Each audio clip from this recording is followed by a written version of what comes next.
నమస్తే. నేను మీ కుప్ప పద్మిని. ఇన్నాళ్ళు మీ సపోర్ట్‌ని నాకందిస్తూ, మీ ప్రేమని నాకందిస్తున్న ప్రతి ఒక్కరికి కృతజ్ఞతలు. ఇప్పుడు చూడబోతున్న ఈ వీడియో కూడా ఖచ్చితంగా మీకు ఉపయోగపడుతుంది. లైక్, షేర్ అండ్ సబ్స్క్రైబ్ చేసి మీ ఇష్టాన్ని, అలాగే మీ సపోర్ట్‌ని నాకందించండి. అలాగే ఈ వీడియో పట్ల మీ అభిప్రాయాన్ని కామెంట్ సెక్షన్‌లో కామెంట్ చేసి నాకు తెలియజేయండి. నమస్తే. నమస్కారం. శుభోదయం కార్యక్రమానికి స్వాగతం. ఈరోజు 20వ తారీఖు సెప్టెంబర్ నెల 2024వ సంవత్సరం శుక్రవారం. శ్రీ క్రోధినామ సంవత్సరం దక్షిణాయనం వర్ష ఋతువు. ఈరోజు భాద్రపద మాస బహుళపక్ష తదియ తిథి రాత్రి 9:15 వరకు తదుపరి చవితి తిథి. అశ్విని నక్షత్రం రాత్రి 2:43 వరకు తదుపరి భరణి నక్షత్రం.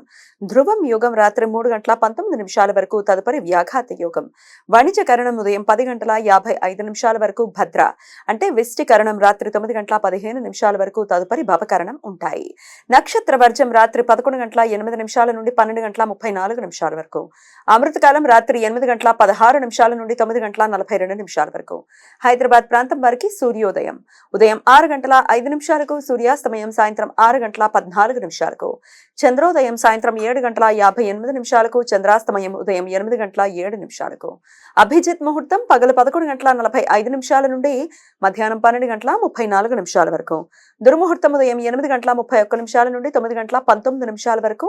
మరలా మధ్యాహ్నం 12:34 నుండి 1:22 వరకు. రాహుకాలం ఉదయం 10:38 నుండి మధ్యాహ్నం 12:09 వరకు. గుళిక కాలం ఉదయం 7:36 నుండి 9:07 వరకు.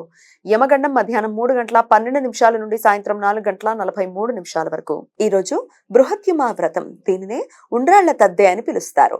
అవివాహిత స్త్రీలు తమకు మంచి భర్తలు లభించాలని ఈరోజు గౌరీదేవిని, శివుణ్ణి పూజించి ప్రత్యేకంగా తయారు చేసిన ఉండ్రాళ్లను నివేదిస్తారు. ఈరోజు ప్రత్యేకంగా ఊయలలు కడతారు.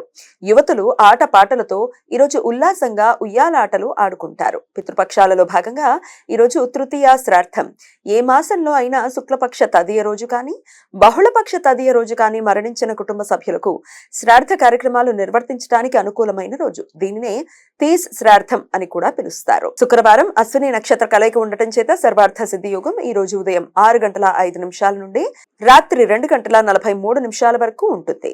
ఈ సమయంలో నూతన వ్యాపార ప్రయత్నాలు చేయడానికి, కొత్త పనులు ప్రారంభించడానికి అనుకూలం. ఈ సమాచారాన్ని మనకు అందించిన వారు మేడికొండూరు విశ్వనాథ్ ప్రసాద్ గారు. ఆయనకు కృతజ్ఞతలు తెలియజేస్తూ నారాయణ స్మరణతో సమస్త సన్మంగళాని భవంతు. నమస్కారం.